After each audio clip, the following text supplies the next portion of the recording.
जब कभी माँ बाप को डॉक्टर्स या साइकोलॉजिस्ट बताते हैं कि उनके बच्चे को कुछ किस्म का प्रॉब्लम है, जैसे ऑटिज़म है, डाउन सिंड्रोम है, तो पहला जो रिएक्शन होता है और साथ में फैमिली वालों का जो एक फर्स्ट रिएक्शन होता है, वो होता है परेशान हो जाना, घबरा जाना और किसी तरह कभी-कभी कोसना किस्मत पे कि हमारे साथ ऐसे क्यों हुआ?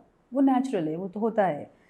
अ, जब आप इस इनिशियल शॉक शुरुआत जो हमको शॉक होता है उससे आप निकल जाएँगे, तो आपको ये समझना है कि जो भी बच्चे के साथ हुआ है उसने जानबूझ के उसने अपने लिए किया नहीं है। वो चीज़ उसके साथ हो रही है, उसके पास कोई चॉइस नहीं है कि मेरे को ये आना था कि नहीं आना था। तो वो भी एक किस्म से मजबूर है, वो भी एक किस्म से हेल्पलेस है, जैसे आप हैं। तो यहाँ पे और दूसरी चीज़ हमको जानना ये ज़रूरी है कि बच्चा तो मजबूर है, वो कुछ नहीं कर सकता। तो एक ही उसके लिए जो उम्मीद की जो किरण होगी, वो है बड़े लोग। चाहे वो माँ-बाप के रूप में हो या दादा-दादी के रूप में हो या टीचर्स के रूप में हो।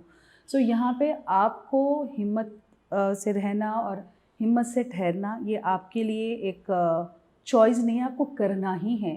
बिकॉज़ उसी के बलबूते आपके बच्चे में कुछ चेंज आएगा। दूसरी चीज़ हमको ये रखना है कि आप तब तक माँ-बाप जब तक मदद के लिए नहीं निकल सकते, जब तक वो अपने आप को जो है सपोर्टेड फ़ील ना करें। तो आप अपने अतराफ़ देखिए, अपनी फ़ैमिली है, अपने रिश्तेदार हैं, अपने दोस्त हैं। अगर आपके शहर में ऐसे पेरेंट्स हैं जिसके बच्चे ऑलरेडी इस चीज़ से गुज़र चुके हैं, उनको रीच आउट करिए, उनसे मदद माँगिए।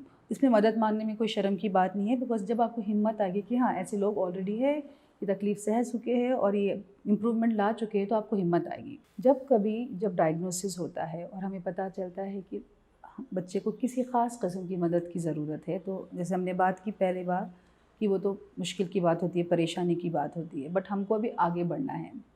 तो इसके लिए आपका आपके अंदर जो भी भाव आते हैं, गुस्सा, क्रोध, अपने आप से नफ़रत करना क्योंकि आपने शायद कोई चीज़ जब वो आप प्रेग्नेंट थी, जब कुछ कुछ की या नहीं की, जो लोग बोलते हैं कि इसी वजह से ऐसे हुआ है। 10 लोग 10 बातें करेंगे तो उसमें कई कई बार माँ-बाप को गिल्ट होता है कि हमारी वजह से कुछ हो गया।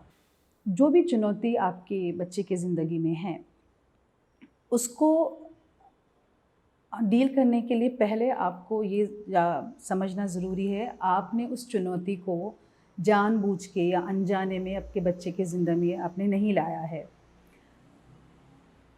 यहाँ पे चाहे लोग कुछ बोले, चाहे आर्टिकल्स में कुछ अभी-कभी पढ़ते हैं आप, कुछ भी पता चले आपको, आपको ये जानना है कि एक वजह से ये चुनौतियाँ नहीं आती। कई सारे 3-4 अ, चीज़ें मिलकर एक चुनौती क्रिएट होती है। सो ये जो आपके अंदर जो अपने आप से नफ़रत है या अपने आप को मुजरिम समझना जो फीलिंग है, उसको आपको बिल्कुल हटाना है।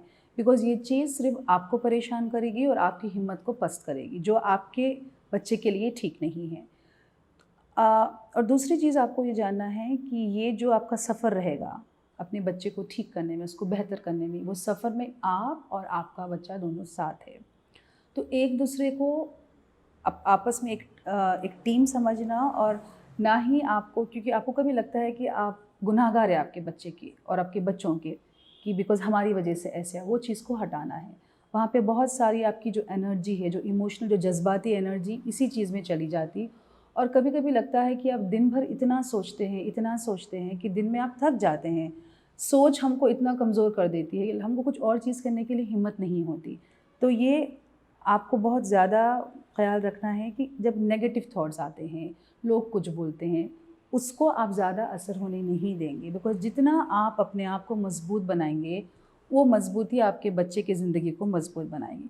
जब आप बेचैन हो, जब आप बेक़रार हो, आपके अंदर अशांति हो, आपके अंदर क्रोध हो, तो आप वो शांति, सुकून एक प्रॉपर चीज़ आप दूसरों को नहीं दे सकते क्योंकि वो आपके अंदर कम है। तो आपका काम है जैसे कहा जाता है कि जब आपकी जो है बैटरी कम हो रही है, आपको उसको रिचार्ज करना है, पॉज़िटिवली रिचार्ज करना है बिकॉज़ आपका लड़का उसी से लड़का या लड़की वो चीज़ से अपने आप को चार्ज कर रहे हैं, रिचार्ज कर रहे हैं। दूसरी चीज़ कई तरीक़े होते हैं जब इंसान अपने तकलीफ़ों से, मजबूरियों से या चुनौतियों से डील करता है। जैसे कई लोगों को लंबे-लंबे वॉक पे जाना पसंद है, शाम में टहलने निकल जाते हैं, मॉर्निंग में टहलने निकल जाते हैं। पूजा पाठ करते हैं, चैंटिंग करते हैं, या कोई अपने दोस्तों से बात करते हैं। जो भी आपको आपकी ज़िंदगी में जो पॉसिबल है, जो सही है, आप उसको करिए। और अक्सर होता है माँ-बाप को लगता है कि जब हमको इतनी बड़ी ज़िम्मेदारी, इतनी बड़ी चुनौती है, तो हम अपनी ज़िंदगी नहीं जीना चाहिए। हमें हर चीज़ उसके लिए करना चाहिए। अपनी नींद, अपना खाना-पीना, अपना सेल्फ केयर, अपने दोस्त, अपने शौक ख़त्म करते हैं ये सोचने के लिए, वो गिल्ट में चले जाते हैं कि हम ऐसे करेंगे तो देखो हमारा बच्चा ऐसे है, हम क्यों करें?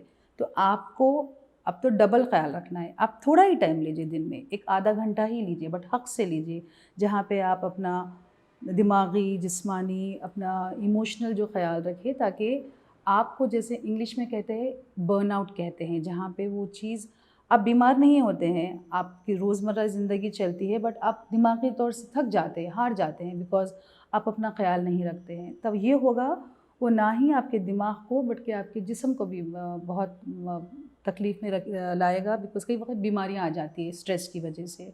तो उसको फिर इससे आप पे और आपके बच्चे पे इफ़ेक्ट होता है। सो पेरेंट्स प्लीज़, आपको बहुत हक़ से और बहुत प्रायोरिटी के साथ अपने खुद का सेहत का ख़्याल रखना, और अपने मी टाइम, अपना वक्त निकालें, हक़ से निकालें, थोड़ा ही निकालें, बट पाबंदी से निकालें। तो कभी हम होता है कि हम अपने अतराफ़ देखते हैं या सुनते हैं कि किसी पेरेंट ने इस तरीक़े से अपने बच्चे का केयर किया। आपको ये जानना ज़रूरी है कि देयर इज़ कोई ऐसा सही और गलत तरीक़ा नहीं है पेरेंटिंग करने का। At the end of the day, जहाँ पे आप और आपका बच्चा सुकून से, चैन से, आराम से अपनी ज़रूरत का सारा सामान जोड़ सके ज़िंदगी में और आगे बढ़ सके, वो सही है।